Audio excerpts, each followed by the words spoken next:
रविता ने हमें त्रिचरण पंचशील का संगायन करते हुए हमें बुद्ध धम्म संघ को समर्पित करने के लिए हमें प्रेरित किया है। और हमारे पूरे जीवन के केंद्र में हमेशा बुद्ध धम्म संघ उपस्थित रहते हैं। उनको हम स्मरण करते हैं। उनका हम उनके पथ पे या शरणगमन की तरफ हम हमेशा आगे बढ़ने का प्रयास करते हैं। तो शरणगमन की तरफ आगे बढ़ने का प्रयास हमारे 3 प्रकार से हम करते हैं। शील का आचरण करते हुए, ध्यान का आचरण करते हुए और प्रज्ञा का आचरण करते हुए। तो ये तीनों मार्ग हमारे लिए बहुत ही श्रेष्ठ है और इसी को हम मध्यम मार्ग कहते हैं, इसी को हम आरिष्टांगिक मार्ग कहते हैं। और जो आरिष्टांगिक मार्ग का अनुसरण करते हुए अपने दुखों से मुक्त होता है, वही सच्चा शरणगमन है। हम तभी बुद्ध को, धम्म को, संघ को शरण जा सकते हैं या जाते हैं जब हम अपने जीवन को दुखों से मुक्त करते हैं। तो उसका मार्ग बुद्ध ने बताया है। उसी मार्ग का बार बार पठन करना, बार बार चिंतन करना या बार बार उस शील, समाधि और प्रज्ञा का एकत्रित आके संगायन करना, आचरण करना, उसी के परिप्रेक्ष्य में, उसी के क्रम में आज हम 24 दिवसीय ऑनलाइन कोर्स का जो आयोजन हम आज के 26 तारीख जो 73वां गणतंत्र दिवस है और हमारा गणतंत्र दिवस हमें ये दिखाता है, ये समझाता है कि हम अपने जीवन को स्वतंत्रता, समता, बंधुता और न्याय के मानवीय मूल्य के आधार पर अपने आप को प्रस्थापित करें। बाबा साहब ने कहा है कि जो हमारी समानता है, ये राजकीय समानता हमें मिल गई है संविधान ग्रहण करने से आज के दिन 72 साल पहले। लेकिन सच्ची समानता जो है वो तभी प्राप्त होती है कि जब हम शील, समाधि, प्रज्ञा का आचरण करते हैं। और शील समाधि का आचरण करने वाला व्यक्ति ही बंधुता का आचरण करता है और स्वतंत्रता का अनुभव लेता है। तो ये बहुत ही गहरी बात है। अगर बाबा साहब ने बुद्ध की शिक्षा को अगर संविधान में दिया है, ये कोई शब्द नहीं है या एक कोई सिर्फ दर्शन नहीं है, बल्कि वो जीवन है। और उस जीवन को जीने के लिए हमें निरंतर प्रयास करने की ज़रूरत है। 72 साल या 73 साल कोई पर्याप्त नहीं है कि हम अपने आप को बदल सकें या पूरी तरह से हम बदलाव नहीं देख पा रहे हैं। लेकिन कुछ न कुछ बदलाव ज़रूर हुआ है व्यक्तिगत जीवन में, सामाजिक जीवन में, सांस्कृतिक जीवन में, जिसने अपने जीवन में शील, समाधि, प्रज्ञा का आचरण किया है। और इसी से ही सही अर्थ में हम अपने भारत देश को गणतंत्र दिवस के स्तर पर लेके आ सकते हैं। ये जीवन जीने की प्रक्रिया है। संविधान जो है ऐसा कहते हैं कि वो जीवन है, लाइफ है। वो कोई ग्रंथ नहीं है, वो कोई टेक्स्ट नहीं है, वो लाइव कॉन्स्टिट्यूशन कहा जाता है। और लाइव कॉन्स्टिट्यूशन अगर हम कहते हैं कि हमें उसको जी कर ही उसका अनुभव हम ले सकते हैं। तो मैं आप सभी को बहुत सारी ढेर सारी शुभकामना के साथ हमारा जो आज का कार्यक्रम जो है हम आगे बढ़ाते हैं। और हमारे बीच में जो हमारे अतिथि हैं धर्मचारी ज्योतिंदर जी, जो पुणे से हैं और मेरे काफ़ी अच्छे मित्र हैं जब से मैं त्रिरत्न बौद्ध महासंघ के संपर्क में आया। और जब मैं अहमदाबाद में था और अहमदाबाद से जब भी मैं शिविर में जाता था पुणे में, तो उनके साथ काफ़ी मेरे संपर्क रहे। और उनका जो व्यक्तित्व जो है वो मेरे लिए और बाकी सभी संघ के लोगों के लिए बहुत ही प्रेरणादायी है। और प्रेरणादायी इसलिए है कि वे भी इसी प्रकार से बाबा साहब का दिखाया हुआ जो मार्ग है या बुद्ध का दिखाया हुआ मार्ग है, वो अपने जीवन में पूरी तरह से प्रामाणिकता से वो आचरण कर रहे हैं। क्योंकि उनका आचरण ही अभिव्यक्त होता है जब किसी के साथ वो मैत्री करते हैं। और उनकी जो मित्रता का जो गुण जो है वो बहुत ही स्पष्ट है। कभी कभी मित्रता के तौर पे हम लोगों को या हम स्वयं अपने आप को भी एक आसक्ति के बंधन में हम डाल देते हैं, या फिर हम एक दूसरे को बांध कर रखने का प्रयास करते हैं, नियंत्रण करने का प्रयास करते हैं। ऐसे भी हमारी मैत्री होती है। जैसे कि हम परिवार में हम पति पत्नी के संबंध हो या माँ बाप बेटे के संबंध हो, तो उसमें मैत्री होती है। लेकिन वो अक्सर मैत्री कहीं न कहीं नियंत्रण करने वाली होती है, या अपने आप के अहंकार को पूर्ण करने का प्रयास करते रहते हैं। माता पिता जो अपने जीवन में नहीं करते, वो बच्चों के माध्यम से करवाना चाहते हैं, और बच्चा करता भी है क्योंकि लगता है कि माता पिता कह रहे हैं। तो उस प्रकार की मैत्री का होना वो इतना पर्याप्त नहीं है, वो इतना अच्छी मैत्री नहीं है। हाँ, वो मैत्री कहीं न कहीं फिर जीवन में आने वाले समय में दुःख ही दिलाती है। लेकिन ज्योतिंदर जी का जो मैत्री का स्वभाव जो है, वो भले काफ़ी सीनियर मोस्ट ऑर्डर मेंबर है, काफ़ी लंबे समय से संघ के साथ जुड़े हुए हैं, ब्रह्मचारी प्रक्रिया की टीम के साथ जुड़े हुए हैं, और पूरी तरह से वो समर्पित है अपने जीवन को बुद्ध धम्म संघ का एक आधार बनकर, या शरणगमन को लोगों को वो सिखाते हैं कि किस प्रकार से शरणगमन करना चाहिए। जो असत्य शरणगमन से सत्य शरणगमन की तरफ ले जाने के लिए वो निरंतर लोगों को मैत्री देते हैं, और वो मैत्री उनकी बहुत ही खुली होती है, समानता से पूर्ण होती है, स्वतंत्रता से पूर्ण होती है। हाँ, जहाँ पे स्वतंत्रता नहीं है, समानता नहीं है, वहाँ पे सच्ची मैत्री नहीं हो सकती है। उस मैत्री के भीतर कहीं ना कहीं दूसरी बातें हो सकती है। लेकिन जिस मैत्री के साथ स्वतंत्रता होती है और समानता होती है, वैसी मैत्री मैंने ज्योतिंदर जी के व्यक्तित्व में देखी है कि वो उस प्रकार से मैत्री को हमेशा उनके आसपास में जो लोग संपर्क में आते हैं या वो लोगों के संपर्क में आते हैं, तो उस प्रकार से वो मैत्री देने का निरंतर प्रयास करते हैं। और दूसरी बात मैंने उनके व्यक्तित्व में देखी है कि वो निडर है। निडर का मतलब है अपनी बात को पूरी स्पष्टता के साथ अपने लिए और औरों के लिए। कभी कभी हम औरों के लिए बात करते हैं तो उसमें एक अहंकार आता है, एक प्रेशर आता है कि ये मेरी बात है। हाँ, लेकिन जब वो खुद के अनुभव से उस बात को बताते हैं, हाँ, तो उस प्रज्ञा से उस अपनी बात को लोगों को बताना या अपनी बात से लोगों को सजग करना कि सत्यता क्या है। क्योंकि सत्यता बताने का तरीका भी अलग अलग प्रकार का अलग अलग लोगों का हो सकता है।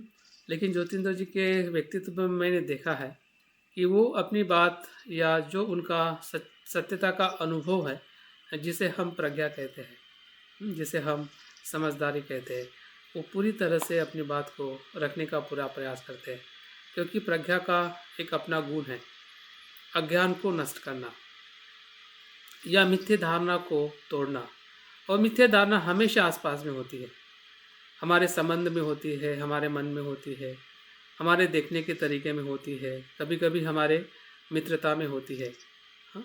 अगर उस अज्ञान को नहीं तोड़ सके या तोड़ने का अगर हम प्रयास नहीं करते हैं, तो वो मित्रता कहीं ना कहीं उस सच्चे मित्रता की तरफ नहीं लेके जा सकती है। और बुद्ध कहते हैं कि कल्याण मित्रता संपूर्ण आध्यात्मिक जीवन है। उसका पूरी तरह से वो प्रज्ञा से जब किसी से मित्रता की जाती है, हाँ, तो वो सही में संपूर्ण जीवन बनने के प्रक्रिया में आता है। वैसे बहुत सारे गुण हैं उनके, लेकिन मैंने अपने उनके संपर्क में जो बातें मैंने बताई है, उनका मैं बहुत बहुत अनुमोदन करता हूँ, उनका आभार करता हूँ कि आज के इस वो इनॉग्रल प्रोग्राम में आए। और उनके मार्गदर्शन से हम जो भी हम आज के इस ओपनिंग या इनॉग्रल प्रोग्राम में जो बातें बताएंगे, हम बहुत ही ग्रहणशीलता से हम सुनने वाले हैं। और उनका मैं बहुत बहुत स्वागत करता हूँ बोधिचित्त माइंडफुलनेस एकेडमी की तरफ से। और इस 24 दिवसीय ऑनलाइन कोर्स वज्रयाना ध्यान योग में हम आज से प्रवेश करने वाले हैं, आज से हमारा प्रारंभ होने वाला है। तो उनके मार्गदर्शन से हम और प्रेरित होकर आगे के दिवस में हम अच्छे तरीके से हम हमारा सराव कर सकते हैं। दूसरे हमारे मित्र हैं जो हमारे गेस्ट है बनते चंद्रकीर्ति जी, जो असिस्टेंट प्रोफेसर हैं सुभारती यूनिवर्सिटी मेरठ उत्तर प्रदेश में। उनसे भी मेरा संपर्क एक शिक्षक और विद्यार्थी का रहा है, लेकिन फिर भी वो अपने आप में जो उनका पद है या जो उनका एक क्या कहते हैं एक गृह त्याग का उनका जो स्तर है, जिसे हम भिक्षु कहते हैं या भंते कहते हैं, वो पूरी ईमानदारी के साथ अपने उस आचरण को वो निरंतर निभाते रहे। और भिक्षु के प्रति मेरी जो श्रद्धा थी बचपन में या जब जब भी मैं अच्छे भिक्षु को देखता था, मुझे लगता था कि भिक्षु सही में ऐसे होने चाहिए।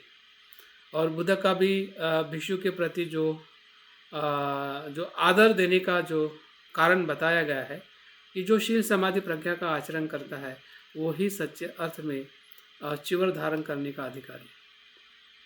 उस बात से मैं जब इस बात को मैं अभ्यास किया और लगा कि ऐसे भिक्षुओं का, ऐसे भंते का होना हमारे समाज में बहुत ही महत्वपूर्ण स्थान है और मेरे लिए आदरणीय है। जैसे मैंने कहा कि वो मेरे विद्यार्थी के तौर पर भी उन्होंने पीएचडी गौतम बुद्ध विश्वविद्यालय मेरे अंडर में की है और उनका विषय भी बहुत ही अच्छा था। बाबा साहब के धम्म क्रांति का आज के समाज में क्या उसका योगदान है, आज के परिप्रेक्ष्य में बाबा साहब ने जो धर्मांतर किया उसके क्या विभिन्न पहलू हैं। तो उनका जो विद्यार्थी रह के अपने आप को धम्म प्रचार प्रसार करने के लिए जो उनका कमिटमेंट है वो सराहनीय है। और उनका देखने का तरीका भी जो है बहुत ही मैत्रीपूर्ण है और समानतापूर्ण है। जैसे कि हम बाकी भिक्षुओं को बनते को देखते हो, हमेशा अपने ईगो को सेटिस्फाइड करने के लिए हमेशा अपने उपासकों के साथ में व्यवहार करते हैं, लेकिन मैंने उनमें देखा है कि वो बात उनमें नहीं के बराबर है। और जानते हैं कि बुद्ध का धम्म और संघ जो 4 व्यक्तित्व से बनता है या 4 पहलुओं में विभाजित किया जाता है, जिसे हम भिक्षु, भिक्षुनी, उपासक, उपासिका कहते हैं। और चारों का भी समान दर्जा है। जब बुद्ध धम्म संघ को कोई भी व्यक्ति शरण जाता है उसमें किसी प्रकार का भी भेद नहीं होता। और जो भेद से ऊपर जब किसी व्यक्ति को देखना है, ये बहुत ही महत्वपूर्ण आचरण है जो मैं उनके जीवन में देख पाता हूँ। और उन्होंने महिला सशक्तिकरण संघ की स्थापना करके महिलाओं के लिए भी बहुत अच्छा कार्य कर रहे हैं। जब से मैं उनको देख पा रहा हूँ पिछले मेरे अंडर में 3 साल पीएचडी करने के बाद और 3 से 4 साल वो मेरठ में सुभारती विश्वविद्यालय में वो असिस्टेंट प्रोफेसर के पद में है।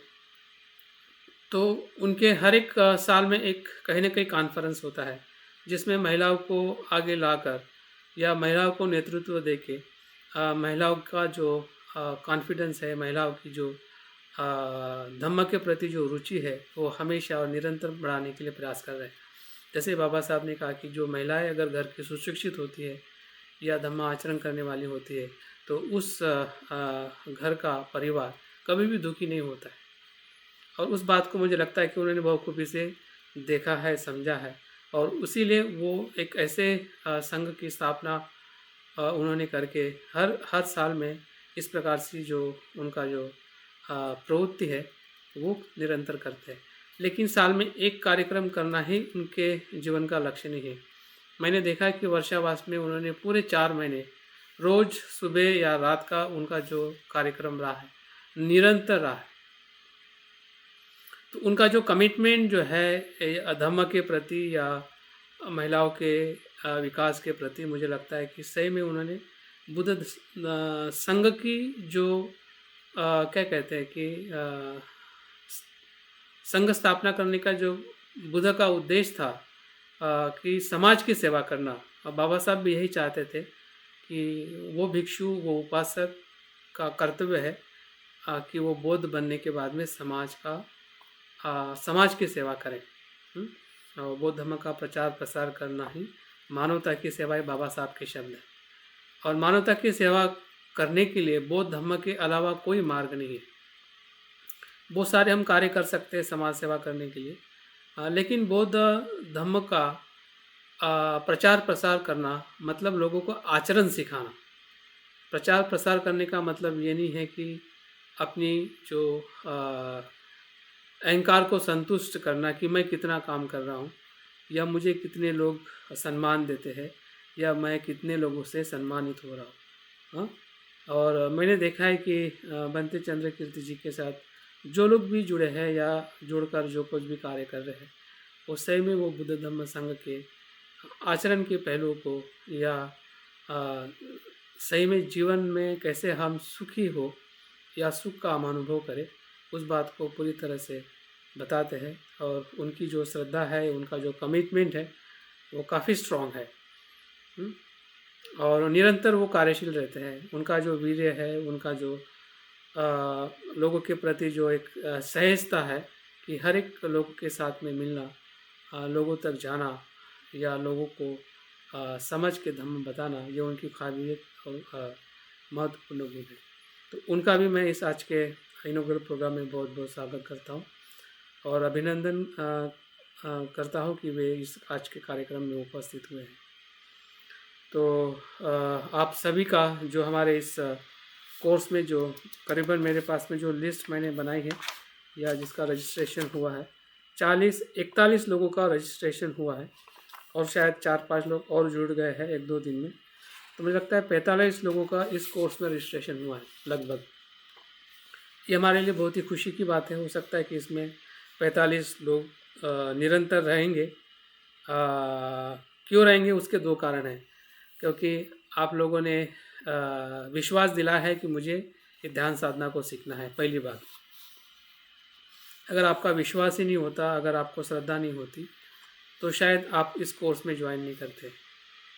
और दूसरा, आपने आपके तरफ से कुछ दान भी दिया है और दान आपने इसलिए दिया है कि जो विद्यार्थी हम किस विद्यार्थी को पढ़ाने के लिए हम कोशिश करवा रहे हैं तो उनके सहयोग के लिए आपका जो कंट्रीब्यूशन है वो भी आपको प्रेरित करेगा कि नहीं, मैंने इस कोर्स को पूरी ईमानदारी के साथ में निरंतर 24 दिन तक इसका अनुभव लेना है और हमें जानना है कि विभिन्न प्रकार की ध्यान साधनाएं, जिस ध्यान साधनाओं के प्रति हमने सिर्फ सुना है या शायद पढ़ा है। मेरे लिए भी एक्सप्लोरर है, मेरे लिए भी ऐसा कोई मैं इसमें बहुत मास्टर नहीं हूँ, लेकिन पिछले 2 साल से मैं तिबेटियन बुद्धिज़्म जब से मैं पढ़ा रहा हूँ तब से मुझे भी लगने लगा कि इस ध्यान साधनाओं को मैंने समझना चाहिए। आपके माध्यम से मैं भी समझने वाला हूँ, मैं भी पढ़ने वाला हूँ, मैं भी आप लोगों के साथ ध्यान करने वाला हूँ। तो इसमें ऐसा कुछ नहीं है कि मैं बहुत कुछ जानता हूँ, लेकिन इतना ज़रूर जानता हूँ कि इस ध्यान का कैसे उपयोग किया जाए और कैसे इस ध्यान के माध्यम से हम अपने शारीरिक, मानसिक और आध्यात्मिक और साथ साथ में हमारा पारिवारिक और सामाजिक हम कैसे उन्नति कर सकें। और इसके बहुत सारे इस वज्रयान का जब हम नाम ही सुनते हैं या महायान का नाम सुनते हैं तो बहुत सारे संभ्रम हमारे मन में उत्पन्न होते हैं, क्योंकि ऐसी बातें हमने लोगों से सुनी है, पढ़ी है और हम खुद अध्ययन नहीं करने की वजह से वो संभ्रम अभी भी हमारे मन में। और हमें लगता है कि बाबा साहब ने सिर्फ हमें थेरवाद बौद्ध धर्म दिया है, लेकिन ऐसा बिल्कुल नहीं है। अगर हम बाबा साहब के इसी प्रश्न पे जब उनका धर्मांतर होने वाला था, एक दिन पहले एक पत्रकार उनको प्रश्न करता है कि बाबा साहब आप किस बौद्ध धर्म का अंगीकार कर रहे हैं, थेरवाद या महायान? तो बाबा साहब उसी समय कहते कि ना मैं थेरवाद का अंगीकार कर रहा हूँ, ना हाँ महायान का, मैं बुद्ध वचनों को या बुद्धयान का अंगीकार कर रहा हूँ कि जो बुद्ध के वाणी से या बुद्ध से धर्म जो आया है। तो बाबा साहब अपने आप में पूरी तरह से स्पष्ट थे और बाबा साहब का 22 प्रतिज्ञा का देना भी ये महायान परंपरा नहीं है। बाबा साहब ये थेरवाद परंपरा नहीं है। बाबा साहब का स्वयं दीक्षा देना ये भी थेरवाद परंपरा नहीं है। कोई भी थेरवाद परंपरा में एक उपासक को दीक्षा देता है, हमें किसी इतिहास में दिखाई नहीं देता है। अगर बाबा साहब ने इतना संघर्ष किया है या बाबा साहब ने अपने आप को चैलेंज लेके भिक्षुओं के सामने वो 5 लाख लोगों को दीक्षा देते हैं, तो उनका सोचने का तरीका बौद्ध धर्म के लिए बहुत ही अलग था। अगर हम बुद्धयानिस धम्मा पढ़ते तो उसमें भी हमें 10 पारमिता की बात बताई जाती है। बुद्ध के बुद्धयान इस धम्म में 3 प्रकार का धम्म प्रवर्तन बताया जाता है। उपासक के लिए पंचशील, भिक्षुओं के लिए अष्टांगिक मार्ग और बोधिसत्व के लिए 10 पारमिता। अगर बाबा साहब महायान परंपरा का अध्ययन नहीं करते या नहीं मानते तो शायद वो पारमिता की या बोधिसत्व की बात ही ना करते। आखिरी के पन्नों में हम देखते कि बाबा साहब बुद्ध का मंत्र के पठन के माध्यम से हो या बुद्ध का जन्म फिर से हो, ऐसी जो महायान परंपरा की जो गाथाएं हैं या उनकी श्रद्धा को अभिव्यक्त करते हैं। तो बाबा साहब अपने आप में तीनों परंपरा के साथ में जुड़े थे, लेकिन आगे बाबा साहब का जीवन नहीं रहने के वजह से धर्मांतर के बाद हमें उनका पूरा व्यक्तित्व का जो बौद्ध दर्शन है वो कहीं ना कहीं अस्पष्ट होते हुए दिखाई देता है। हमें लगता है कि जो बाबा साहब ने दिया है वही बौद्ध धर्म है, लेकिन बाबा साहब पूरा बौद्ध धर्म देके गए हैं। अगर हम गहराई में जानते हैं, देखते हैं और उसका अध्ययन करते हैं, अध्ययन नहीं करेंगे तो हम हमेशा भटकते रहेंगे और लोग भी हमें भटकाने वाले हमारे आसपास के मित्र भी हो सकते हैं, हमारे घर के लोग ही हो सकते हैं, या बहुत सारे विद्वान भी हो सकते हैं। कह सकते हैं कि बाबा साहब ने विपश्यना कहा कि हम क्यों विपश्यना करें। हमारे ही विचारवंत लेखक लोग भी ऐसी बात करते हैं। तो विपश्यना का अर्थ क्या होता है? जीवन को जैसा है वैसा देखना। और बाबा साहब को सबसे ज़्यादा बौद्ध धर्म में प्रज्ञा पसंद थी। अगर बाबा साहब के पास में प्रज्ञा नहीं होती, विपश्यना नहीं होती, तो देख ही नहीं पाते कि संसार में दुख क्यों है। तो बाबा साहब की प्रज्ञा विपश्यना नहीं है ऐसा कैसे कह सकते हैं? लेकिन जब जब हम अलग अलग स्तर पे बाबा साहब के या बौद्ध धर्म के पहलू को देखते हैं तो ऐसी जो संभ्रमता है मुझे भी थी वज्रयान के प्रति, महायान के प्रति, लेकिन जैसे जैसे मैं अध्ययन करते गया, जैसे जैसे मैं इसको समझते गया, वैसे वैसे इन बातों से मुझे ख्याल आने लगा कि वज्रयान हो, महायान हो, ये हमारे ही बौद्ध धर्म की श्रेष्ठ और ऐसी विरासत है जिस विरासत को हम भूल चुके हैं और उसके ऊपर ऐसा एक आडंबर लाके खड़ा कर दिया है या ऐसी बातें हैं कि हमें लगता है कि वो ब्राह्मणीकरण है या हिंदूकरण है, बल्कि हिंदूकरण ही बौद्धकरण है। हाँ, बुद्ध से ली हुई शिक्षा ही आज का हिंदू धर्म है। जय फिर वैष्णव परंपरा हो, शैव परंपरा हो, अद्वैतवाद हो शंकराचार्य का, या उसके बाद में जितने भी संत परंपराएं हो, सभी बुद्ध की शिक्षाओं से वो अपने आप को श्रेष्ठ बनाए हैं। हाँ, उनकी ऐसी कोई शिक्षा नहीं थी कि जो मानव कल्याण के लिए, स्वतंत्रता के लिए, बंधुता के लिए कोई बातें उनके धर्म में, साहित्य में दिखाई देती है। हाँ, ये बुद्ध से ली हुई शिक्षा है और उनका उन्होंने विकृतिकरण करके हिंदू धर्म के नाम से वो आज हमें परोस रहे हैं। लेकिन हम देख नहीं पाते कि बौद्ध धर्म कितना श्रेष्ठ था अपने उस समय में, जिस समय में हम महायान वज्रयान की बात सुनते हैं, पढ़ते हैं या उसके बारे में हमें जानकारी मिलती है। तो मैं आप सभी का इस कार्यक्रम में, इस इनॉग्रल प्रोग्राम में बहुत बहुत स्वागत करता हूँ और हमारे जो अतिथिगण हैं उनको मैं विनती करता हूँ कि वो अपना आशीर्वाद, अपनी जो मनोकामना है इस कार्यक्रम के लिए, इस कोर्स के लिए, वो अपने हृदय से प्रकट करें। तो मैं सबसे पहले धर्मचारी ज्योतिंदर को मैं विनती करता हूँ कि वे अपनी वाणी को हमारे लिए प्रेषित करें। ज्योतिंदर जी। हाँ,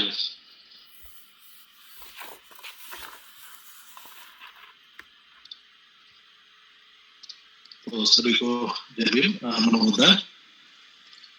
बुद्धिचित्त माइंडफुलनेस एकेडमी के नाम से जो आज का प्रोग्राम आपने रखा है, जो कोर्स, तो इस कोर्स के जो निर्माता है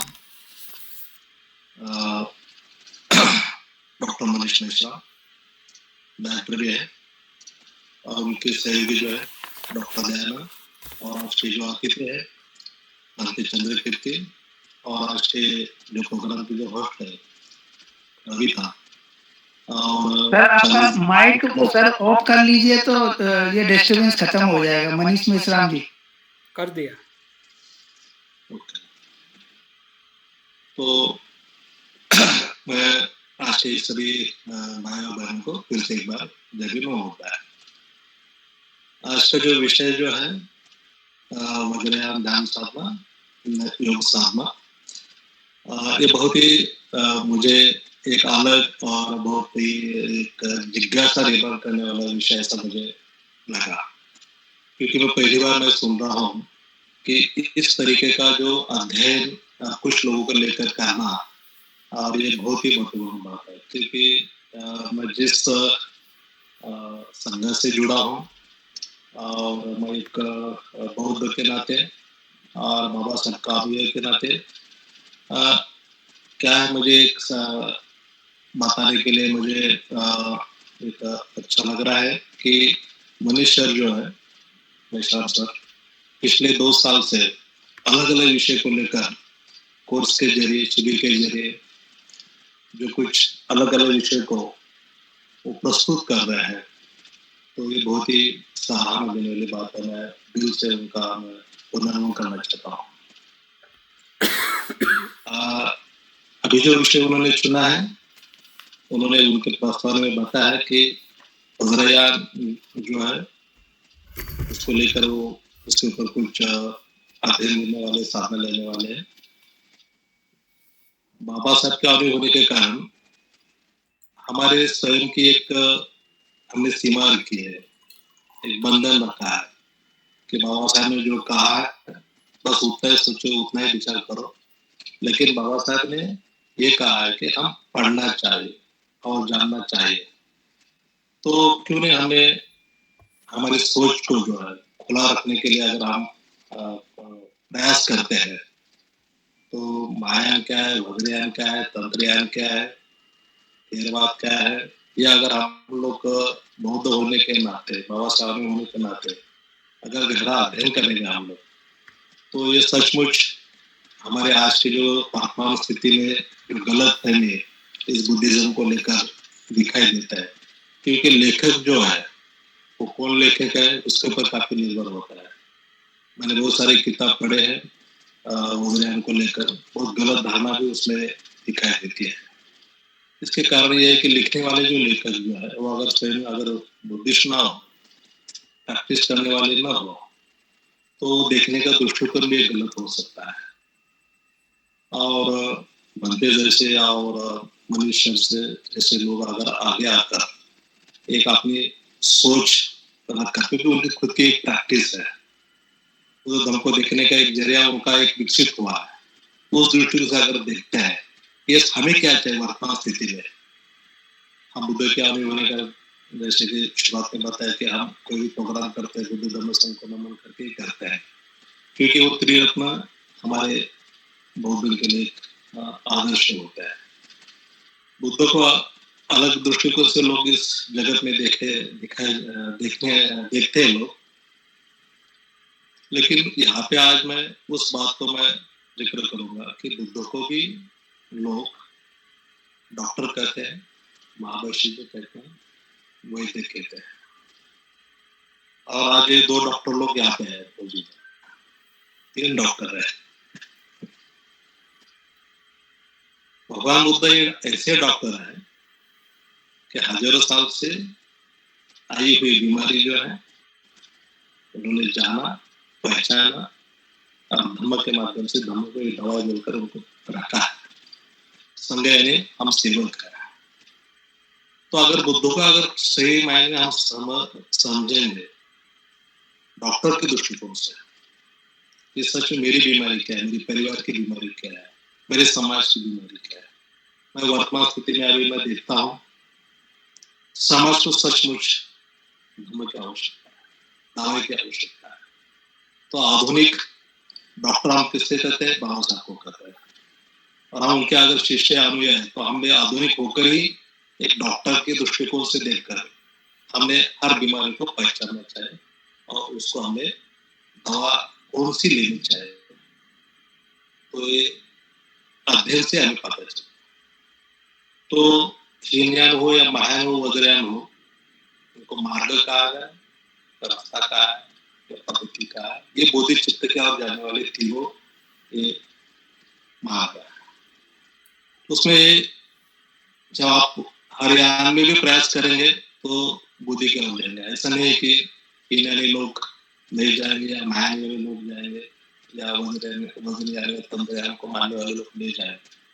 जब बाबा साहब को हम देखते हैं तो बाबा साहब सही में देखा जाए तो वो वज्र गुरु ही थे। उन्होंने महायान का भी अध्ययन किया था। लोग कहते हैं कि बाबा साहब तो ये बोधिसत्व को या मंत्र को नहीं मानते थे। मैंने तो पढ़ा है, बाबा साहब खुद वो मैंने पद्म का मंत्र का उन्होंने पठन किया था, जब किया था। तो मंत्र में अगर ताकत नहीं होती, उसमें कुछ नहीं होता तो बाबा साहब ये फॉलो कर मंत्र का पठन भी नहीं करते। तो बाबा साहब अगर जीवित नहीं है, लेकिन इसके बारे में हमने बाबा साहब ने ये बात कही नहीं या लिखी नहीं, इसलिए हमने सोचना ने ऐसा नहीं। तो मुझे लगता है कि हम अलग अलग जो बुद्ध होने के नाते बुद्ध के बाद जितने भी कुछ परंपरा निर्माण हुई है, किताबें निर्माण हुई है, फिर से हमें उसको अध्ययन करना चाहिए।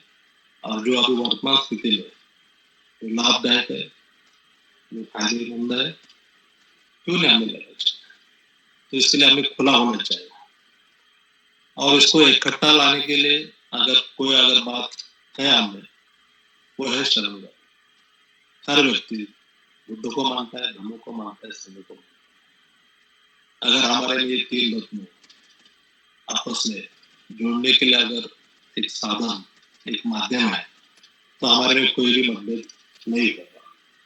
तो मेरा ये कहना है कि मैं ज्यादा वज्रयान या साधना के बारे में तो नहीं बताऊंगा, क्योंकि कोर्स में तो ये बताने वाले सर। लेकिन बाबा साहब ने जो बात कही थी, अगर सही में एक अध्ययन करने वाला व्यक्ति या वहां अगर चाहते हैं तो 3-4 बातें हमें जरूर विकसित करनी चाहिए। पहली बात हमने ये ठान लेना चाहिए मन में, मैं अभी जो भी हो वो इतना पर्याप्त है कि खुद को पूछना चाहिए। इसका मतलब बुद्धि के स्तर पर मैं बात कर रहा हूँ। बाबा साहब कहते कि हर व्यक्ति बुद्धिमान होना ही चाहिए। ये आधुनिक जगत की बहुत ही एक नीड हुई है कि अगर मान लीजिए कि अगर हम बुद्धि को विकसित करने के लिए अगर ज्यादा प्रयास नहीं करेंगे तो हम अनपढ़ रहेंगे। लोग बोलते हैं कि मैंने बहुत विकास किया है, मैंने बहुत प्रगति की है, लेकिन विकास और प्रगति की उनकी जो धारणा है, व्याख्या है, और विकास या प्रगति किसको कहते हैं? जो भौतिक संपत्ति है, नौकरी है, एजुकेशन है, बहुत सारा पैसा कमा है, बोलते मैंने बहुत अच्छा है कमाया है। लेकिन बाबा साहब हमें उन्होंने लिखा है, अगर हमारे की बौद्धिक संपत्ति हमारे पास अगर ना हो तो मैं समझता हूँ कि हम भिखारी है। तो ये हमारी बौद्धिक संपत्ति जो है वो बाबा साहब ने कमाई थी, हम उसके शिष्य हैं, तो हमने भी ये बौद्धिक संपत्ति कमाई है। ये बहुत ही महत्वपूर्ण बात है बाबा साहब ने। दूसरी जो बात है, सत्य बहुत कठिन होता है। कभी कभी जब परिस्थिति कठिन आती तो सत्य को लोग छोड़ देते हैं, मुकर जाते हैं, पीछे हट जाते हैं। लेकिन मैंने बाबा साहब के जीवन में देखा है कि सत्य उन्होंने कभी भी छोड़ा नहीं है। उन्होंने सत्य को जाना, सत्य को उन्होंने समझ के लिया, सत्य का आचरण किया और सत्यवाणी का ही उन्होंने उपयोग किया है। इसलिए बाबा साहब को डरते थे लोग। लेकिन हम लोग क्या करते, बहुत बार सत्य को हम लोग एडजस्ट करते हैं। बहुत बार जब डर लगता है, भयभीत होते हैं, निर्णय लेने की जब बारी आती है तो हम लोग बोलते कि मैं अभी नहीं बोलूंगा, बाद में बोलूंगा। बोलने के लिए हम डरते हैं। तो अगर ये कब होता है कि सचमुच अगर आपके पास पूरा अगर ज्ञान होगा, अनुभव होगा, तब किसी से नहीं डरेगा। लोगों को लगता है कि शस्त्र को लोग डरते हैं, संपत्ति को लोग डरते हैं। नहीं, बाबा साहब को लोग क्यों डरते थे? क्योंकि बाबा साहब के पास सत्य का अनुभव था, ज्ञानी थे, इसलिए लोग डरते थे, इसलिए निर्भय थे। तो ये दूसरी बात है कि सत्य के प्रति हम प्रामाणिक होना चाहिए और एक निष्ठ होना चाहिए। यह अध्ययन करने के लिए बहुत महत्वपूर्ण बात है। क्योंकि हम ये अध्ययन कर रहे हैं, तो या वज्रयान या महायान या कोई भी यान हो, ये सत्य बात है। सत्य को अगर जानना है, सत्य को समझना है, सत्य को अनुभव करना है, ये क्वालिटी, ये गुणवत्ता हमारे लिए होना बहुत महत्वपूर्ण बात है। तीसरी बात जो बाबा साहब ने कही है, जो भी कुछ हम अध्ययन करेंगे, जो भी जानकारी हासिल करेंगे, इसका इंटेंशन, इनका हेतु, इसका मकसद क्या है?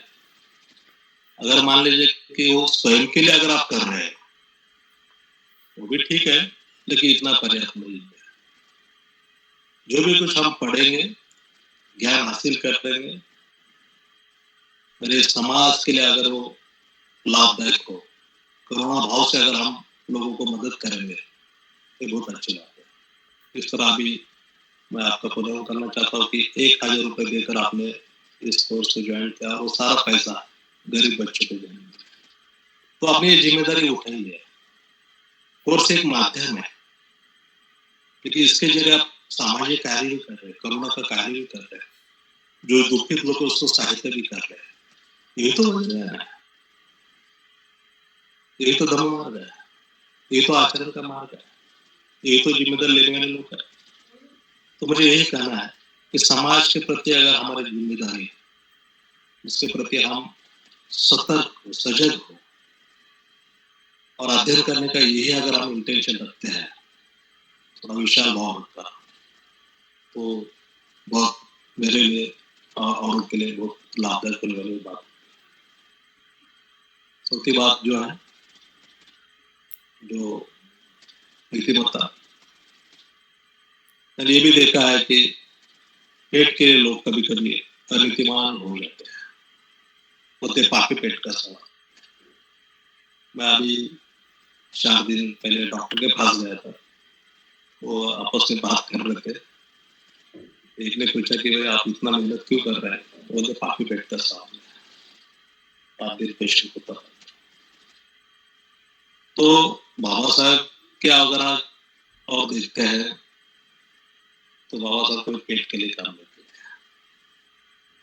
उन्होंने पेट के लिए फिक्र की है। चिंता मत करो कि हम कौन सी स्थिति में है, अगर हम सही रास्ते पे हो, सही मार्ग पे हो, तो ये सवाल जो है तो इतना मायने नहीं रहता। लेकिन लोग क्या करते हैं कि नहीं मुझे ये करना है, वो करना है, इसलिए नीतिमत्ता को भी उन्होंने पीछे छोड़ने का बहुत बार हमसे गलती हो जाती है। लोगों को लगता है कि धर्म ये व्यवहार में इतना मुश्किल है, वो कठिन लगता है लोगों को इसका आचरण करना। लेकिन बाबा साहब के जीवन में देखते हैं तो हम लोग शील उनके जीवन में कितना महत्व होता है। तो अगर हम उसको महत्व देते हैं, तो अध्ययन करते वक्त अगर ये बातें हम ध्यान में रखते हैं और उसका अध्ययन करते हैं, तो मुझे लगता है कि आप में से बहुत सारे जो लोग हैं, बाबा साहब को तो हम भारत रत्न कहते हैं, वो तो विश्व रत्न थे, लेकिन हम ये धर्म के जरिए हम सचमुच जहाँ भी हो गया हम और अपने के जैसे हो गए, क्योंकि वज्र को हीरा कहा गया है, हीरे जैसे हम चलते हैं। जो वज्र का अध्ययन करेंगे वो ऐसे दिखाई देगी, चमक उनके ये हो जाएगा, और जहाँ भी वो जाएंगे वो भेद करा देंगे। तो इतनी महत्वपूर्ण बातें इस अध्ययन से हम ले सकते और देख सकते हैं। भक्ति संरक्षित में 2 बातें कहेगा अध्ययन करते हो कि हमेशा ध्यान में रखिए कि मैं जो कर रहा हूँ मेरे शरण गमन विकसित करने के लिए कर रहा हूँ, दूसरा कोई मेरा इंटेंशन नहीं। और उस शरण गमन को और विकसित करने के लिए शीलों का अगर आप उसको जोड़ देते हैं, रत्नाभिषेक कहा गया, तो ये बहुत लाइव हम उसका अनुभव लेंगे। तो मनीष सर को मैं धन्यवाद देना चाहता हूँ कि बहुत बिजी रहने के बावजूद भी सुबह उठकर ये कोर्स लेते हैं। ये होने के बाद वो होने के बाद मैं उनको फिर से एक बार धन्यवाद देना चाहता हूँ। हमेशा ध्यान रखिए कि 4 पावर हमारे पास हमेशा होनी चाहिए। साधना, उच्चते, प्रतिज्ञा, एक्शन, कृति। ये 4 बातों को हम हमेशा ये शक्ति और बोलकर हम उसको देखना चाहिए। तो सभी को फिर से एक बार विद्यार्थियों को और से जो जुड़े हैं वो सभी को मैं फिर से एक बार धन्यवाद देता हूँ, शुभेच्छा देता हूँ। और मुझे मौका दिया आपने, बुलाया आपने, तो मैं बहुत ही चित्त में बोलना चाहता हूँ सभी लोगों को धन्यवाद। जय हिंद, नमस्कार। थैंक यू वेरी मच आचार्य ज्योतिंद्र जी। बहुत ही संक्षिप्त और मुझे लगता है कि काफ़ी प्रेरणादायी उन्होंने अपने वक्तव्य में बात की है कि बाबा साहब किस प्रकार से महान थे, और बाबा साहब अलग अलग पहलुओं से बौद्ध धर्म को जिए हैं। सबसे पहले वो थेरवाद परंपरा से भी जिए हैं, महायान परंपरा से भी जिए हैं, और मंत्रयान परंपरा से भी जिए हैं। और उनके व्यक्तित्व में जो शील, समाधि, प्रज्ञा है, वो तीनों पहलुओं को हम देख सकते हैं। उन्होंने ये भी कहा है कि ये कोर्स का जो उद्देश्य है हमारे स्वयं के शरणगमन के लिए और लोगों के हित और कल्याण के लिए, जिसे हम स्वयं का शरणगमन हमें प्रज्ञा की तरफ लेके जाता है, जिसे हम दुख मुक्ति का मार्ग कहते हैं, और औरों को मदद करना ये करुणा की तरफ लेके जाता है, ताकि हम लोगों को अपनी क्षमता से या क्षमताओं को थोड़ा और विस्तारित करके हम अपनी करुणा को निरंतर बढ़ाते रहते हैं, तो हम लोगों के हित और कल्याण के लिए भी कार्य कर सकते हैं। तो बहुत बहुत साधुवाद, धन्यवाद। उन्होंने अपने व्यस्त समय में से इस आज के इनॉग्रल प्रोग्राम में जो उपस्थित होकर जो हमें उद्बोधन किया है, ये कोर्स क्या हमें दे सकता है, और आप सभी का मनोबल बढ़ाया है कि इस कोर्स को हमने बहुत ही अच्छे ढंग से लेना है, अपने संभ्रमों को अपने दूर करते हुए शरण गमन को और गहराई में लेके जाना है, ताकि हम अपने आप को और औरों को भी दुख मुक्त करने के लिए हम धम्म के माध्यम से मदद कर सके। तो और मैं अभी दूसरे हमारे अतिथि है धम्म बनते डॉक्टर चंद्रकीर्ति जी, उनको मैं विनंती करता हूँ कि वो अभी अपनी बात को प्रस्तुत करें। धम्म। बहुत बहुत धन्यवाद सर। बोधिचित्त माइंडफुलनेस एकेडमी नोएडा की ओर से 24 दिन का ऑनलाइन जो कोर्स यहाँ पर आयोजित किया गया है, जिसका जो विषय है वज्रयाना ध्यान योग साधना। तो सबसे पहले मैं इसके लिए बधाई देना चाहता हूँ कि ये बहुत ही अच्छा कोर्स डिजाइन किया गया है, और जिसके डायरेक्टर है माननीय मनीष मुस्लाम सर, जो कि लगातार वे समाज के लोगों के लिए कैसे वे सुखी बन सकते हैं, कैसे अच्छे से रह सकते हैं, कैसे और भी आचरण पद्धति को अपना सकते हैं, इसके लिए वो लगातार प्रयत्नशील रहते हैं। मैं भी उनके सानिध्य में 8 सालों से हम लगातार साथ में काम करते दिखाई दे रहे। मैं खुद उनके साथ 4 साल तक पीएचडी का अध्ययन करते हुए फिर मैं बाद में यहाँ पर, जैसे कि सर ने बताया कि मैं मेरठ आया, तो ऐसा 8 साल का उनका समय, उनके साथ का ये बड़ा ही सुखद अनुभव मुझे रहा है।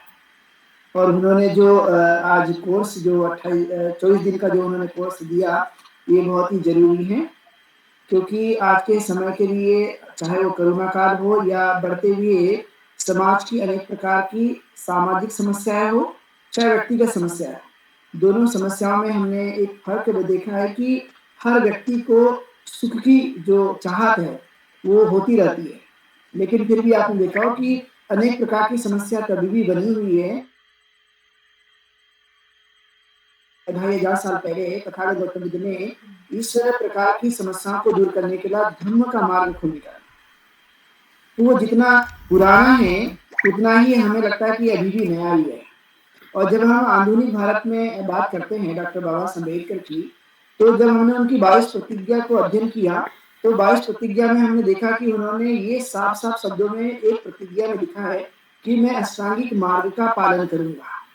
तो अष्टांगिक मार्ग में आपने देखा कि जो अंतिम प्रतिज्ञा है जो 8 श्रृंखला की उसमें सम्यक समाधि जिसे कहते हैं। यानी हम देख सकते हैं कि बाबा साहब अम्बेडकर ने खुद समाधि का जो हम जिसे मानते हैं कि मेडिटेशन है आज के समय के लिए, ध्यान साधना है, इसको जो है वो बाबा साहब अम्बेडकर ने भी कहा कि हमारी अपनी ज़रूरत है, क्योंकि हम व्यक्ति हैं, तो व्यक्ति के पास मन नाम की चीज़ होने की वजह से इसकी बड़ी ही ज़रूरत है। और इसीलिए उन्होंने उसका समर्थन किया। और कई बार ये बात देखने के लिए आती है, नानक चंद रत्तू की किताबों से हमें ये पता चलता है कि बाबा साहब अम्बेडकर शाम को जब वो उनसे विदा लेते थे, तो पाया जाता था कि वो किताब हाथ में उनकी है, वो पढ़ाई कर रहे हैं। और जब वो शाम को जाने के बाद जब सुबह आते थे, तो पाया गया कि बाबा साहब अम्बेडकर वहीं बैठे हैं और किताब भी लेकर। तो इतनी जो एकाग्रता है, इतनी जो साधना है, ये वही आदमी कर सकता है जिसके पास इतनी साधना की ताकत है। ये हमें देखने के लिए मिल सकता है। तो इसलिए ये जो हमें लगता है कि आज के समय की जो ज़रूरत है व्यक्ति के लिए, क्योंकि हमारे पास मन है, तो व्यक्ति प्रकार का मन बताया गया है, वो एक नहीं है। अलग-अलग समय में आपने देखो कि मन की परिस्थितियाँ अलग-अलग होती रहती है। आप खुद भी हमारी अपने दैनिक जीवन में इसको देख सकते हैं कि सुबह से लेकर शाम तक हमारे चित्त की जो अवस्था है वो कैसे बदलती रहती है। क्या-क्या उसमें होते रहता है। घर में जब हम रहते हैं तो किस तरह की समस्या उत्पन्न हो जाती है, तो फिर उसको हम कैसे कंट्रोल कर सकते हैं, या फिर हम उस समस्या में ही चले जाते हैं। तो ये सब प्रकार की जो बातें देखने के लिए मिलती है, इसका एक सबसे बड़ा उपाय जो है, वो है एकाग्रता का होना। और ध्यान साधना से एकाग्रता ऑटोमेटिकली आ जाती है। मैं इसका एक अपने बारे में उदाहरण देना चाहूँगा कि जब मैं 9वीं क्लास में पढ़ने के लिए गया, तो वहाँ पर जो है आनापानासती सिखाई जाती थी। सब शुरुआती दौर पे तो हमें पता नहीं था कि ये क्या चीज़ है। तो उन्होंने क्या किया कि सभी विद्यार्थियों को बिठाला और एक व्यक्ति ने इंस्ट्रक्शन दिया कि आँखें बंद करनी है और साँस की तरफ में ध्यान देना है। तो जब हमने शुरू किया तो ये पाया गया कि कुछ तो लोगों ने आँख बंद करके करना शुरू किया, कुछ लोग हँस भी रहे थे। ऐसा प्रसंग भी हमने देखा। लेकिन हमने ये पाया कि इससे बड़ा सुकून मिला, बड़ी एकाग्रता मिली, मन को ताकत मिली। तो ये शुरुआती दौर पे करते-करते हमने पाया कि ये बड़ा अच्छा है। तो मैं खुद अपने बारे में बता रहा हूँ कि जब ये तो हमने स्कूल में किया, जब घर आते तो अपने को लगता था कि ये जो बड़ा अच्छा है। तो सोते समय भी आँख बंद करके जो है वो साँस की तरफ हम ध्यान केंद्रित करते थे, तो हमने पाया कि बड़ा सुकून मिलता था, एकाग्रता भी रहती है। तो ऐसा करते-करते ये पाया गया कि बहुत बार फिर आगे चलकर कुछ दिनों बाद तो वो 1-2 साल तो चली उस समय प्रैक्टिस। और बाद में जब मैं बंदे बन गया, तो उसके बाद में लगातार जो है वो सुबह से लेकर 2-3 बार सेशन इसका कराया जाता था। तो हमने देखा कि ये जो साधना है, साधना में बड़ी ताकत है। क्योंकि आपने देखा होगा कि हमारा जो मन है, मन तो सभी के पास है। आपने देखा होगा जितने भी मनुष्य जन्म लेते हैं, सबके पास मन होता है, बिना मन का कोई भी नहीं है। लेकिन फिर भी आपने देखा होगा, कुछ-कुछ आदमी को ज़्यादा समझता है, कुछ-कुछ आदमी को बिल्कुल भी नहीं समझता। तो ये फ़र्क कैसे महसूस होता है? तो उसका कारण है कि वह आदमी कितना जागरूक बन पाया है, कितनी उसकी एकाग्रता है। तो जितनी ज़्यादा एकाग्रता रहती है, उतना ज़्यादा वो मनुष्य के जो है सूझने की, यानी जिसको चिंतन कहते हैं, जिसको समझने की ताकत कहते हैं, उस समझने की ताकत उसके पास भरपूर आ जाती है। तो ये जो मनुष्य की ताकत है, ये कहीं बाहर की ताकत नहीं है। अपने स्वयं के भीतर की ताकत जो है ये ज़्यादा देखी गई है। और इसीलिए आपने देखा होगा संसार भर में जो लोग हैं, वो सभी के सभी लोग इस तरह से बन नहीं पा रहे हैं। लेकिन ऐसा भी नहीं है कि वो वैसा बन नहीं सकेंगे। वो लोग उस अवस्था पर भी जा सकते हैं, लेकिन उसके लिए प्रयत्न करना अत्यंत ज़रूरी है। तो इसलिए आपने देखा होगा कि ध्यान से एकाग्रता आती है, एकाग्रता से हमारा जो सभी काम है, वो सब कुछ अच्छा बनने लगता है। और सबसे बड़ी बात है कि हर आदमी को सुख चाहिए, किसी भी सोर्स से, किसी भी प्रकार का माध्यम से वो सुख की कल्पना ज़रूर करते रहता है। तो तान-तनाव दूर करने के लिए, अनेक प्रकार की समस्याओं को दूर करने के लिए और मनुष्य का अच्छा जीवन को बनाए रखने के लिए हर दिन के जीवन में ध्यान साधना का बड़ा अहम रोल है। और ये ध्यान साधना व्यक्ति के जीवन में इतना बदलाव ला सकती है, क्योंकि हम ये देखते हैं कि मन के बारे में ज़्यादा लोग सोचते नहीं हैं। मन के बारे में ज़्यादा चिंतन नहीं करते, मन की उतनी देख-रेख नहीं कर पाते, उसको समझ नहीं पाते। इसलिए बुद्ध ने सबसे पहले जो बात कही है, दुनिया में कोई भी ऐसा आदमी नहीं देखा गया जिसने मन के बारे में बात बताई है। तो मन जो है हमारी एक असली ताकत है, इस असली ताकत को हमें समझना है और उसको हमें सही जगह साधना के माध्यम से यदि हम लाते हैं, तो हम हर दिन जब ध्यान साधना करेंगे, तो ये आप खुद अनुभव कर सकते हैं कि ध्यान साधना के पहले की स्थिति और जब मैंने ध्यान साधना कर लिया उसके बाद की इस स्थिति में क्या फ़र्क आया? तो आप निश्चित रूप से दोनों में फ़र्क ज़रूर देख पाएँगे। पहले की स्थिति और बाद की स्थिति में यदि सही हो पा रहा है तो आपको निश्चित रूप से आपकी मन की ताकत जो है वो बढ़ जाती है, सुख और जिसे हम शांति कहते हैं वो ऑटोमेटिकली आ जाती है। इसलिए हरदम आपने ये सुना होगा कि जो सुख और शांति है वो कहीं बाहर हमें दिखने के लिए नहीं मिलती। लोग प्रयास करते बाहर होगी, लेकिन उसका जो सोर्स है वो कहीं बाहर नहीं है, बल्कि हमारे पास ही है और ये हमारे पास असली ताकत जिसे हम मन कहते हैं, इस असली ताकत के सामने सभी ताकत फीकी है। सब कुछ जो है वो इंसान ने निर्माण किया जिसे हम हमेशा बताते रहते हैं कि ये सब कुछ अभी हम जिससे बात कर रहे हैं ये इंटरनेट से बात कर रहे हैं, ये इंटरनेट का आविष्कार भी मनुष्य करने वाला है। हम बहुत दूर-दूर में रह रहे हैं अभी, बहुत सारे लोग अलग-अलग जगह से जुड़े हुए हैं, अलग-अलग घरों में रह रहे हैं, लेकिन फिर भी एक जगह की कही हुई बातें हम दूर तक भी सुन पा रहे हैं। ये सब कुछ जो है वो मनुष्य के दिमाग की और मन की ताकत के कारण ही संभव हो सका और उसमें नई-नई बातें उत्पन्न होना शुरू हो जाता है। जब हम इस तरह से अपने अभ्यास को लगाते हैं, तो नया-नया चिंतन ऑटोमेटिकली आने लगता है, नई-नई बातें उसमें उत्पन्न होती रहती है।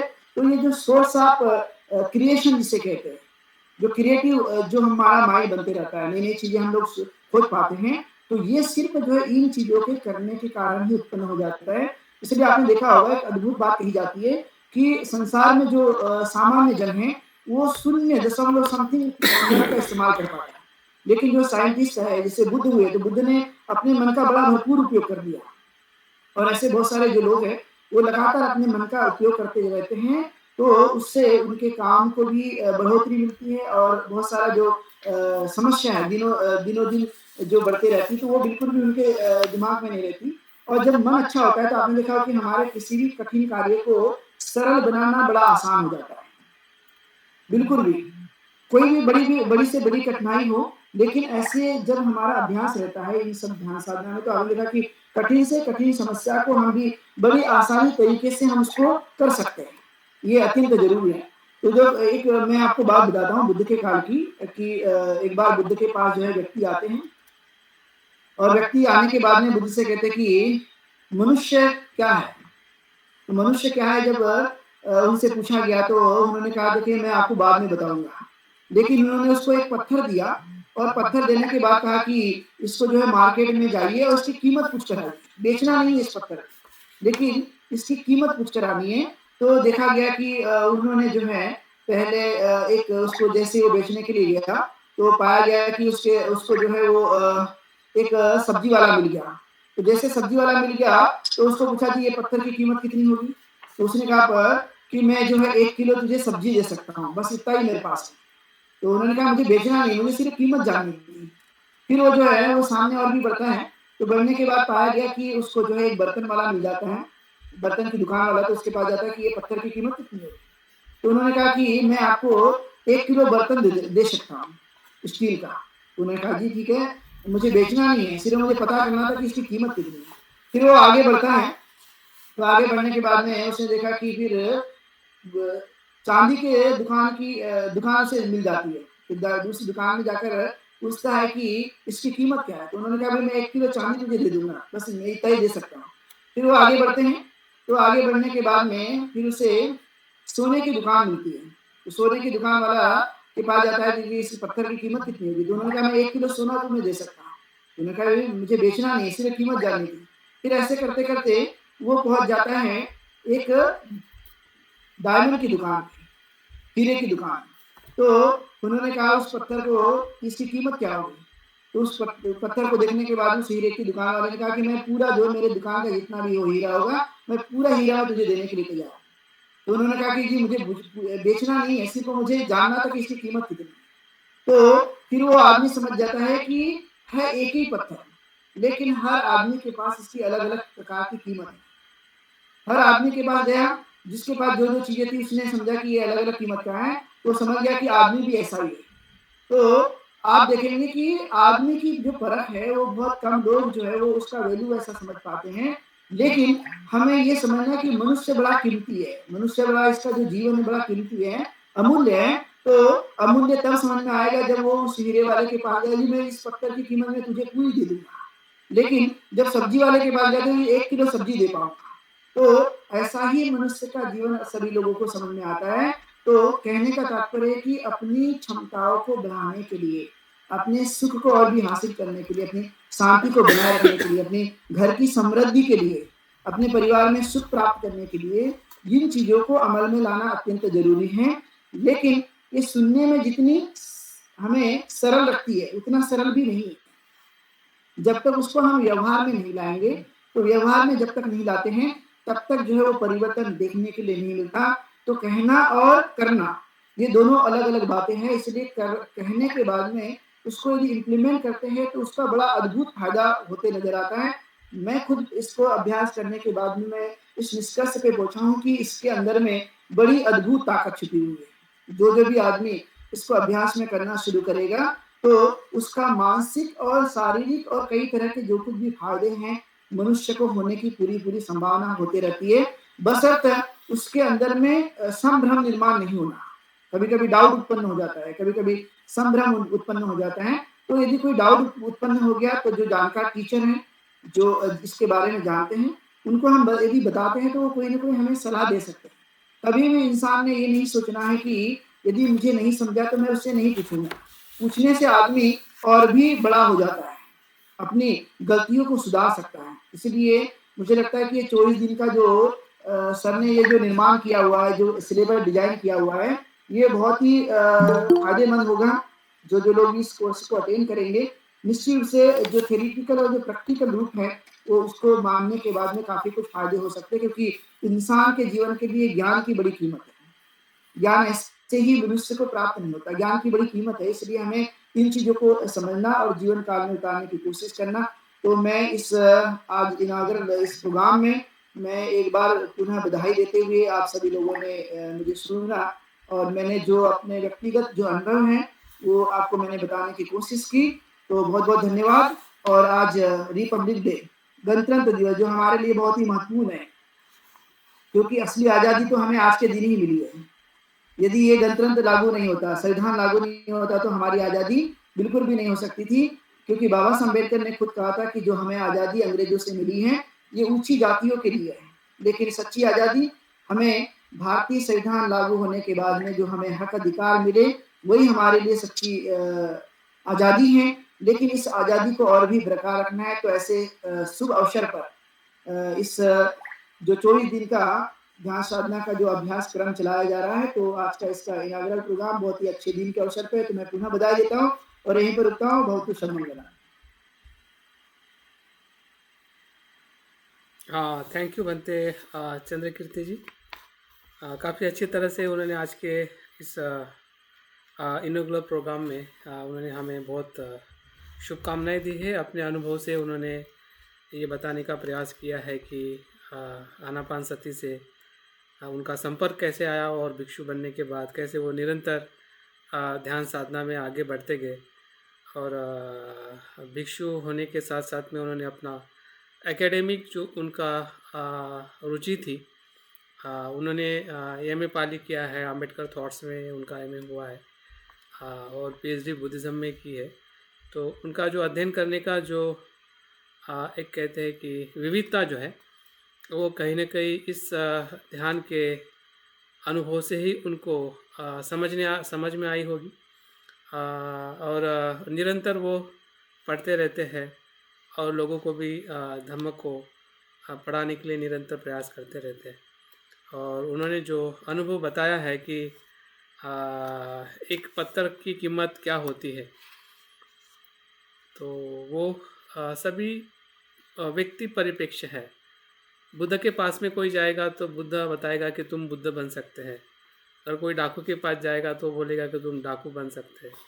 हाँ, कोई अगर चोर के पास में जाएगा तो बोलते हैं कि तुम चोर बन सकते हैं। हाँ?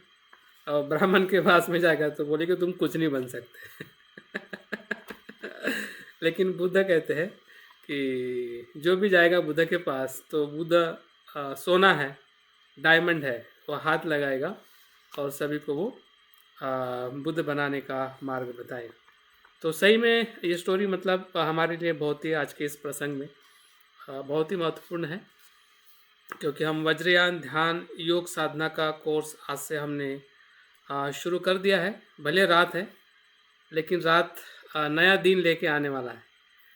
अगर रात को सोते समय अगर हम ध्यान साधना के बारे में सोचेंगे कि कल से मेरा सत्र शुरू होना है, तो जैसे कि कोई बच्चा स्कूल में जाने के लिए बहुत ही क्या कहते हैं कि पहले दिन फर्स्ट डे इन स्कूल, तो काफ़ी प्रेरित होता है कि कल मुझे स्कूल जाना है, कल मुझे स्कूल जाना है। तो उस बच्चे जैसे ही हम विद्यार्थी हैं, क्योंकि ये विषय हमारे लिए एक नया स्कूल या नया विषय लेके हमारे बीच में लेके आ रहा है। जितने आप लोग उत्सुक हो उतना मैं भी उत्सुक हूँ पढ़ने के लिए और समझ के बताने के लिए। लेकिन कितना मैं समझा पाऊँगा और कितना आप समझ पाओगे, ये आने वाले समय में इसका भी हमें अवलोकन करना है। मैं पूरी तरह से ऐसा नहीं कह सकता कि मैं पूरी तरह से आपको बता पाऊँगा, क्योंकि ये बेसिक कोर्स है और बेसिक कोर्स के अंदर जितनी जानकारी के साथ अगर हम प्रयास करते हैं सही जानकारी, जैसे कि ज्योतिंदर ने कहा है कि बहुत सारे लेखकों ने वज्रयान महायान के बारे में बहुत गलत चीज़ें बता के हमें उससे दूर रखा है। इसलिए दूर रखा है ताकि वो चाहते हैं कि बौद्ध धर्म जो है हिंदू धर्म का हिस्सा है। जो भी बौद्ध धर्म में मंत्र की बात आई है या जो भी साधना की बात आई है, योग की बात आई है, वो सब हिंदू धर्म वैदिक परंपरा से आई है। लेकिन इतिहास बिल्कुल इससे विपरीत है। इतिहास में ऐसी कोई गवाह नहीं है, सिर्फ लिखने में गवाह है। लिखने में हमें ज़रूर ऐसा दिखाई देगा, क्योंकि लिखने वाले भी ऑथर जो है उसी मन के उसी मानसिकता के ऑथर हमें 99% दिखाई देते हैं। 1% ही कहीं ना कहीं हमें जब से हम बाबा साहब के आंदोलन के बाद कोई अगर ऑथर, कोई लेखक अगर सही आचरण करके लिखना चाहा होगा, ऐसे लोगों ने उसको सही तरीके से लिखा होगा। अन्यथा अगर वो आचरण नहीं कर रहा है तो वो भी कहीं ना कहीं बौद्ध होने के बाद में भी उसके कहने में लिखने में बहुत सारी विसंगति है, बहुत सारी गलत चीज़ें हैं हमें पढ़ने को मिलती है। तो इसलिए हमारे पास में अच्छा मौका है कि हम 24 दिन में ऐसी कुछ समरमता है या सही चीज़ है। समरमता का मतलब ये है कि हमारी जो शंका कुशंका पे हम काम करेंगे और सही दिशा है, जिस दिशा से हमें आगे जाने का हमें इस ध्यान साधना से मौका मिलने वाला है। इस कोर्स का अगर मैं सिर्फ शब्द के साथ अर्थ बताना चाहता हूँ और उसके बाद फिर हम आभार विधि करके आज का हम कार्यक्रम समाप्त करने वाले हैं। वज्रयान ध्यान योग साधना, इसमें 4 शब्द है। वज्रयान का सीधा और सरल अर्थ होता है, वज्र मतलब थंडर बॉल, वज्र मतलब डायमंड, अनब्रेकेबल अनशेकेबल। मतलब वो अपने आप टूटता नहीं है, अपने आप वो कोई उसको नष्ट नहीं कर सकता है, लेकिन वो सभी को नष्ट कर सकता है। तो किसको नष्ट करता है? ये वज्र ये शब्द जो है प्रज्ञा का प्रतीक है। यहाँ पर प्रज्ञा क्या करती है कि सभी अज्ञान को, सभी गलत धारणाओं को तोड़ती है। बुद्ध से जो आई हुई प्रज्ञा जो है वही यहाँ पे वज्र है। अभी शब्द का अलग अलग समय में अलग अलग प्रकार से उपयोग करते हैं और उसके बाद में किसी कारणवश हम भूल जाते हैं, तो हमें लगता है कि क्या ये शब्द हमारे परंपरा का है या ये बुद्ध ने बताया हुआ है। बुद्ध ने भी अनेकों बार वज्र शब्द का इस्तेमाल किया है, ऐसा नहीं है कि नहीं किया है। और जो वज्रयान हो महायान हो, परंपरा ऐसे बताती है कि बुद्ध ने कहीं ना कहीं वो शिक्षाएं उस समय में भी दी थी, लेकिन किसको दी थी, कैसी दी थी, उसके अलग अलग संदर्भ हमें मिलते हैं। अगर नहीं भी दी है, सपोज़ अगर हमें लगता है कि बुद्ध ने ये बात नहीं की है, लेकिन एक बात हमें याद रखना चाहिए कि जब महाप्रजापति गौतमी, आप सब वीडियो ऑन रखें, महाप्रजापति गौतमी जब बुद्ध के पास जाती है और उनको एक प्रश्न निर्माण होता है कि कोई भिक्षु कुछ कह रहा है, कोई भिक्षु कुछ कह रहा है, तो बुद्ध के पास में जाके वो प्रश्न करते हैं कि भगवंत, अलग अलग भिक्षु अलग अलग प्रकार की शिक्षा बताते हैं, बताइए आपकी शिक्षा सही क्या है। मैं संभ्रमित हो गई। तो बुद्ध महाप्रजापति गौतमी को बताते हैं कि जो भिक्षु जो कह रहे हैं, अगर उस शिक्षा से अगर आप अवलोकन करते हैं और पाते हैं कि आपका लोभ द्वेष मोह कम हो रहा है, तो समझ जाइए क्यों मेरी शिक्षा है। अगर आपके लोभ द्वेष मोह में बढ़ाव हो रहा है, तो भले वो भिक्षु ने कही है, वो मेरी शिक्षा नहीं है। बुद्ध आगे और एक बात बताते हैं, इसको खास ध्यान से सुनिए। बुद्ध और आगे कहते हैं कि देखो माँ प्रजापति, अगर मैंने ऐसी चीज नहीं भी कही है और आपने किसी के पास से भी सुना है, अगर वो शिक्षा अगर आपको लोभ द्वेष मोह कम करने के लिए आगे बढ़ रही है, भले मैंने नहीं कही है, भले मेरे शब्द नहीं है, मेरी वाणी नहीं है, लेकिन अगर आपको लग रहा है कि ये आचरण करने से आपका लोभ द्वेष कम हो रहा है, वो भी मेरी शिक्षा है, मतलब बुद्धों की शिक्षा है। तो हमने बुद्ध की शिक्षा को लेते समय हमने बहुत ही खुला रहना ज़रूरी है। और खुला इसलिए रहना है क्योंकि हमारे पास में भी अवलोकन करने की शक्ति है। बुद्ध को विश्वास था कि संसार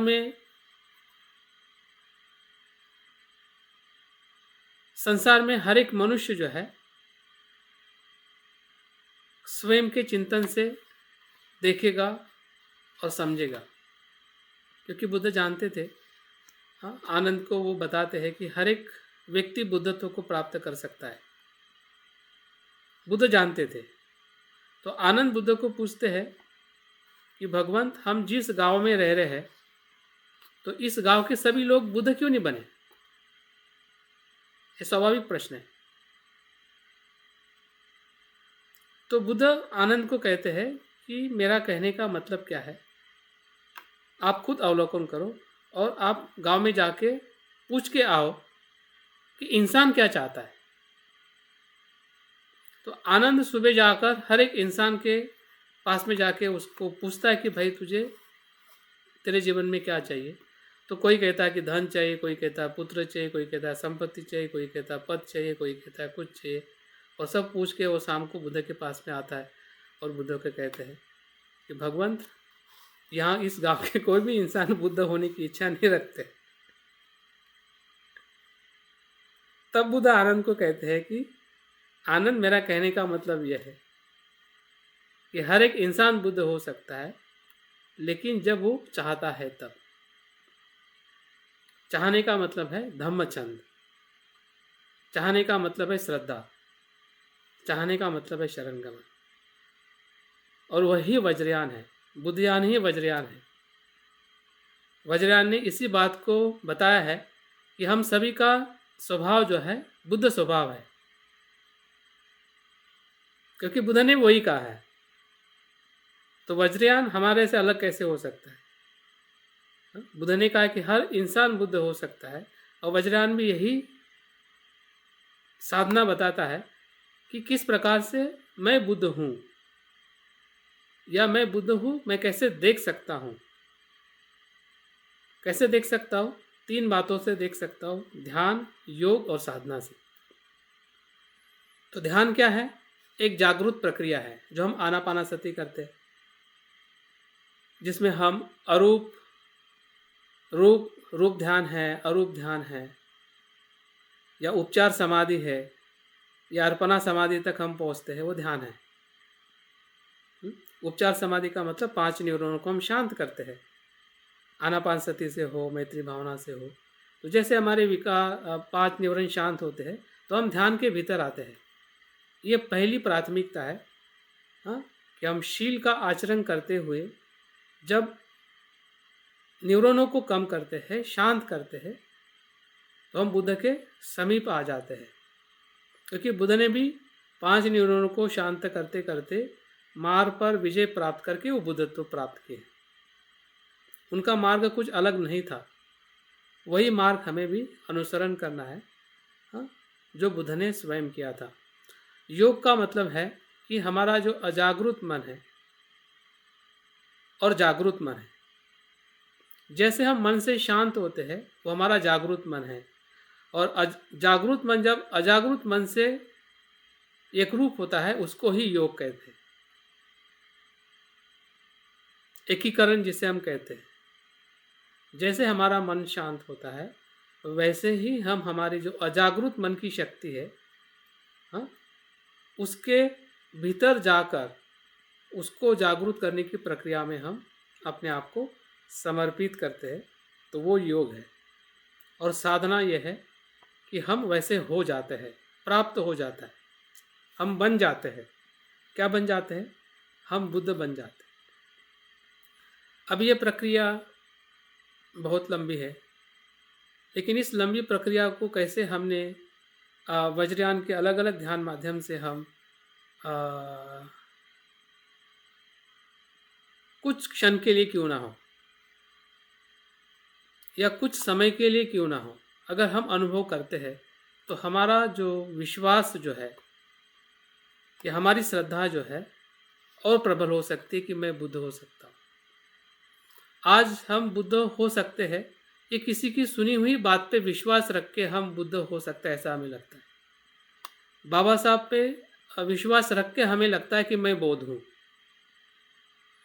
या कभी कभी किताब पढ़ के हमें ऐसा लगता है कि मैं बुद्ध हो सकता हूँ। लेकिन स्वयं के अनुभव का क्या है? वो नहीं के बराबर है, नहीं के बराबर है।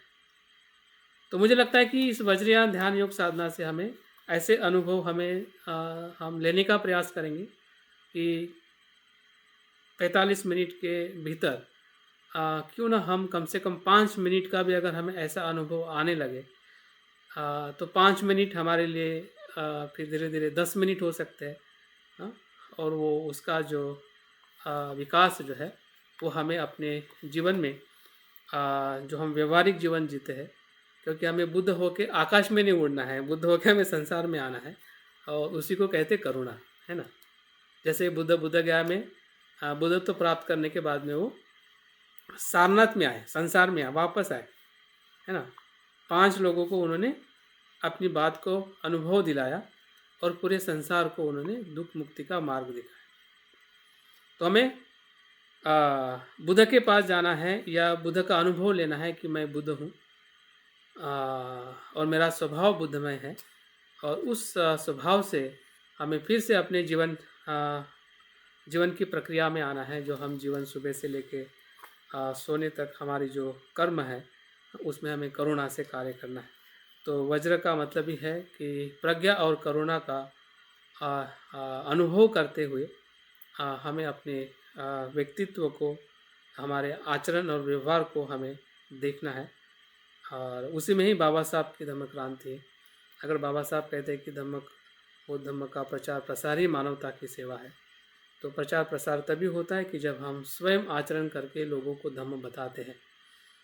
अगर हम स्वयं आचरण नहीं करेंगे, स्वयं का अनुभव अगर हमारे पास में स्पष्ट नहीं रहेगा, और बौद्ध धम्म समुंदर की तरह है, जितना आप अंदर देखो और तैरने का हौसला रखो, बहुत कुछ रत्न समंदर में पड़े हुए हैं।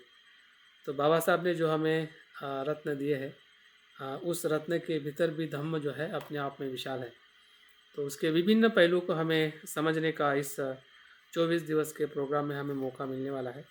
तो मैं आप सभी का और हमारे जो अतिथि हैं उनका भी मैं बहुत आभारी हूँ। और हमारे पास में कल से सुबह 6:30 बजे से हमारा सेशन चालू होगा, और मेडिटेशन सुबह हमेशा सुबह रहेगा निरंतर 24 दिन तक। लेकिन शाम को 3 दिन का हमारा प्रवचन भी रहेगा इवनिंग में 9 to 10 1 आवर का। कल 27 है, 28 है और 29 3 दिन हमारा टॉक्स रहेंगे। सुबह का तो रेगुलर रहेगा, कन्फ्यूज़न मत रखें। 3 दिन टॉक रहेगा इवनिंग को 9 to 10। सुबह का मेडिटेशन सेम टाइम पे रहेगा जो निश्चित है, और जो उसमें कोर्स में लिखा हुआ है उसी प्रकार से मेडिटेशन करेंगे। फरवरी में फिर से 3 दिन का टॉक रहेगा, फर्स्ट वीक में, सेकंड वीक में 3 दिन का टॉक रहेगा। ऐसे हर एक वीक में 3 दिन या 2 दिन का टॉक इवनिंग को रहेगा, उसका डेट भी उसमें लिखा हुआ है। तो अगर आप कुछ संभ्रम है तो आप पूछ सकते हैं, और उस टाइम टेबल के हिसाब से हम आगे बढ़ेंगे। 5 मिनट पहले आप ज्वाइनिंग करिएगा। आपकी ध्यान की नोट्स आपके पास में रखिए, कुछ ध्यान के अनुभव आप ग्रुप में शेयर कर सकते हैं। आपके कुछ व्यक्तिगत प्रश्न हैं तो आप मुझे 4 से 6 बजे के बीच में कॉल कर सकते हैं। हाँ, क्योंकि हमारा कल ध्यान होगा, तो ध्यान के बाद हम प्रश्नोत्तरी नहीं रखेंगे। और आपके जो भी अनुभव है, जो प्रश्न है, आप मुझे व्यक्तिगत तौर पे भेज सकते हैं, ग्रुप में डाल सकते हैं, ताकि आप ध्यान के बाद में आप मौन में रहेंगे और आप आपके ध्यान के अनुभव को आप आपके रोज़ के जीवन में देखेंगे। और जो भी है ध्यान के अनुभव को अपने खुले मन से और सहजता से देखें, क्योंकि ये ध्यान जैसे जैसे हम आगे जाएंगे वैसे वैसे कुछ पहली बार सुने हैं या पहली बार कर रहे ऐसे भी ध्यान साधना हमारे सामने आने वाली है। और जो भी हमारी पूर्व ग्रह है उसको भी थोड़ा मुक्त रखें, उसके साथ में उसको ना देखें, ताकि हम इस कोर्स को सही तरीके से कर पाएंगे। अगर कुछ नोट्स और पीडीएफ आपको दी जाती है तो उसको ज़रूर दिन में कभी भी एक बार पढ़िएगा और चिंतन करिए जो आपको जानकारी दी जाती है। और ध्यान के लिए अपनी जो शरीर और मन को उत्साहित रखें, ताकि हम ध्यान का पूरा लाभ उठा सकें। तो मैं अपनी बात यहाँ पे विराम देता हूँ और आगे डॉक्टर दयाचंद जी को विनंती करता हूँ कि वो आभार विधि करके आज के कार्यक्रम का सत्र यहाँ पे पूर्ण करें। Thank you Manish Mishra ji. मेरा सभी को जय भीम, नमो बुद्धाय। और पुनः सभी के लिए गणतंत्र दिवस की बहुत बहुत हार्दिक शुभकामनाएं। और मैं आज के अपने मुख्य अतिथि चंद्र कीर्ति जी और जितिन जी का भी बहुत बहुत आभार व्यक्त करता हूं कि उन्होंने आज हमारे इनॉग्रेशन प्रोग्राम में मुख्य रूप से बहुत अच्छी बातें बताई। ध्यान साधना के बारे में सर ने बताया, और ध्यान साधना ही एक ऐसी चीज है कि जिससे हम एकाग्रता को प्राप्त कर सकते हैं। और मैंने भी खुद ध्यान साधना के साथ एकाग्रता को प्राप्त किया है। शुरू में सबको लगता है ध्यान लगाने में बैठने में कठिनाइयां आती हैं, शरीर में कुछ पेन्स होते हैं, लेकिन धीरे धीरे वो सब समाप्त होती चली जाती है। तो ध्यान साधना एक बहुत अच्छा माध्यम है हमें अपने सारी समस्याओं से मुक्ति पाने का। और उसके साथ मैं मनीष मिश्रा जी को भी बहुत बहुत धन्यवाद देना चाहता हूँ कि सर की आज तबीयत भी खराब थी, सर को बुखार भी था। आज सर अकेडमी में जो इनॉग्रेशन प्रोग्राम था गणतंत्र दिवस में भी समय नहीं दे पाए थे, और हमें नहीं लग रहा था कि आज की क्लास हो पाएगी। और शाम के टाइम में हम बातचीत ही कर रहे थे कि सर ठीक है नहीं है। मैं रविता जी ने बताया था कि शाम के प्रोग्राम के लिए लिंक आ गया है। तो सर ने आज अपनी तबीयत खराब रहते हुए बहुत इनॉग्रेशन प्रोग्राम को मिस नहीं किया और सर दवाई के साथ लेने के साथ ही बैठे हुए होंगे, मैं जहाँ तक समझता हूँ, और कष्ट के साथ में आज के इनॉग्रेशन प्रोग्राम को बहुत अच्छी तरीके से समझाया। इसके साथ ही मैं सभी पार्टिसिपेंट को, जुड़ने वालों को बहुत बहुत धन्यवाद और साधुवाद देना चाहता हूँ कि उन्होंने अकेडमी के साथ जुड़ के जो हम बच्चों की शिक्षा निर्धन निःशुल्क बच्चों के लिए जो प्रोग्राम चला रहे हैं पढ़ाई का, उसमें हमारा बराबर सहयोग करता हूँ। मैं उनको बहुत बहुत धन्यवाद देना चाहता हूँ। इसी के साथ मैं सबकी तरफ से आज इस प्रोग्राम को समाप्त करता हूँ।